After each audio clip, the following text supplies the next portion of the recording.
Assalamu alaikum, dear guys and students. Today I will discuss about sentence.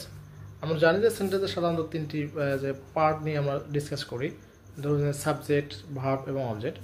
Generally most of the students জানে না যে আসলে subject কীভাবে সহজে চিনতে পাবো, ভার্ব কীভাবে চিনতে পাবো, অবজেক্ট কীভাবে চিনতে পাবো। আজকে এই বিষয়ে আলোচনা করছি। দেখুন, যদি আমরা সাবজেক্ট কোনো বিষয়কে সাবজেক্টকে জানতে চাই, তাহলে আমরা বরাবরই যদি কে বা কারা দ্বারা প্রশ্ন করি, তাহলে অবশ্যই সাবজেক্ট পাবো, এবং সাবজেক্ট পাওয়ার জন্য আমাদের অবশ্যই হু দ্বারা প্রশ্ন করতে হবে। অর্থাৎ আমরা হু দ্বারা প্রশ্ন করলে আমরা সাবজেক্ট খুঁজে পাবো। এরপর ধরুন ভার্ব, আমরা জানি ভার্ব মনে হচ্ছে কোনো কিছু করা, হওয়া, যাওয়া, অর্থাৎ যা দ্বারা কোনো করা বোঝায় সেটা হচ্ছে ভার্ব।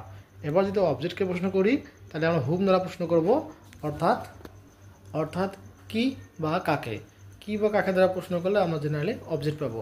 এবং আমাদের মনে রাখতে হবে যে সকল সেন্টেন্সে অবজেক্ট থাকে না, বাট ভার্ব অবশ্যই থাকবে, because verb is the nucleus of a sentence, verb is the life of a sentence, verb is the heart of a sentence.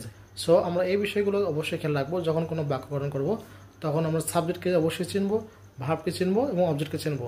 তাহলে আমরা অবশ্যই সেন্টেন্স গঠনে আমাদের অবশ্যই এগুলো সহায়তা করবে। সো টোটালি আবার মনে রাখি যে কে বা কারা দ্বারা প্রশ্ন করে যা পাওয়া যায় তাই সাবজেক্ট, কি বা কাকে দ্বারা প্রশ্ন করে যা পাওয়া যায় তাই হচ্ছে অবজেক্ট, আর যা দ্বারা কোনো কিছু করা, হওয়া, যা বোঝায় সেটি হচ্ছে ভার্ব। Thanks all.